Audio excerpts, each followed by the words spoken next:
Data registrasi Polri yang dihasilkan oleh Badan Pusat Statistik atau BPS mencatat jumlah kejahatan atau tindak kriminalitas di Indonesia di tahun 2019 saja tuh ada 269.324 kejadian. Kalau tadi adalah jumlah kejahatan atau tindak kriminalitas di Indonesia, sekarang gue mau meng-highlight ke jumlah kejadian kejahatan terhadap hak atau milik dengan penggunaan kekerasan kayak menggunakan senjata api atau juga senjata tajam. Oh, jalan aja ya. Waduh. Ya. Nah, di tahun 2019 saja tuh ada sekitar 7.321 jumlah kejadian kejahatan terhadap hak atau milik dengan penggunaan kekerasan, kayak pencurian kendaraan bermotor atau perampokan rumah. Ada contoh kasus yang terkenal yaitu perampokan sadis di Pulau Mas, Jakarta Timur, di mana perampok membawa golok dan juga pistol, kemudian mengancam 11 orang dan menyekapnya ke dalam kamar mandi yang berukuran 1,5 kali 2 meter.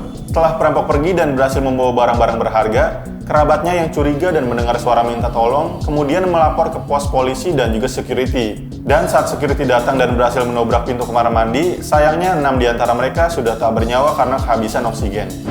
Kemudian untuk tindak kejahatan terhadap hak atau milik tanpa penggunaan kekerasan, di tahun 2019 ada 80.450 tindak kejahatan yang banyak didominasi oleh kejahatan pencurian biasa, pencurian kendaraan bermotor, yang kebanyakan terjadi di kota-kota besar saat pemilik rumah sedang tertidur atau sedang pergi. Kalau kalian lihat di berita atau media sosial lah, banyak banget kasus-kasus pencurian atau perampokan yang terekam CCTV. Sebuah kedai kopi yang berada di kawasan Pondok Kelapa, Jakarta Timur, dibobol pencuri. Mesin kasir yang berisikan uang dan kamera CCTV berhasil dibawa pencuri.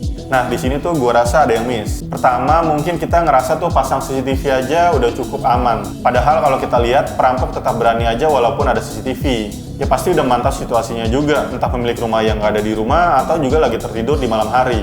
Yang kedua, dengan menggembok rumah aja, mungkin merasa sudah aman. Tapi faktanya, untuk gembok rumah itu sangat mudah banget untuk dibobol. Kayak misalnya disiram dengan air setan. Yang ketiga, mungkin beberapa merasa aman dengan alarm yang dimiliki kendaraan, kayak mobil atau motor, walaupun nggak semua motor ada alarm bawaan.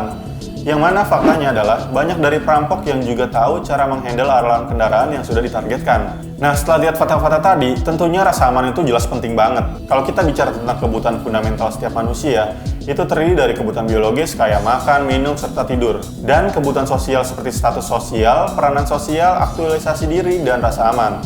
Saat ini dapat dikatakan bahwa rasa aman merupakan salah satu kebutuhan dasar manusia dalam menjalani aktivitas sehari-harinya. Menurut Maslow, seorang teoretikus yang banyak memberi inspirasi dalam teori kepribadian, ia juga seorang psikolog dari Amerika dan menjadi seorang pelopor aliran psikologi humanistik.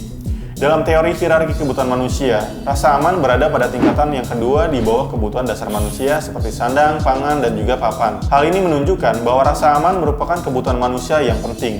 Karena itu gue mau kasih tahu sama kalian semua ada produk dari Seven yang merupakan brand smart home dan security yang terpercaya. Yang pertama ada Smart Alarm Siren yang terdiri dari motion sensor yang bisa ngedeteksi gerakan kalian, ada door sensor yang bisa dipasang di pintu atau jendela, dan juga alarmnya yaitu alarm siren. Dan bisa ditambah dengan strobe siren yang dijual terpisah yang suaranya tuh kenceng banget.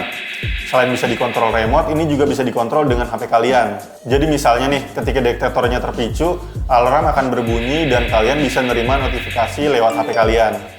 Atau ketika dalam bahaya, kalian bisa menekan tombol SOS pada handphone kalian atau remote control, dan alarm akan langsung berbunyi kencang.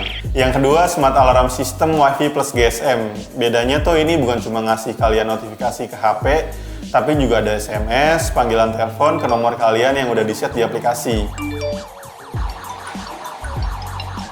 Kalian bisa nonton video gue sebelumnya buat lebih tahu lagi detailnya, dan juga gue bakal taruh linknya di deskripsi. Oke, gue rasa segitu aja. Sampai jumpa dan jangan lupa bernafas.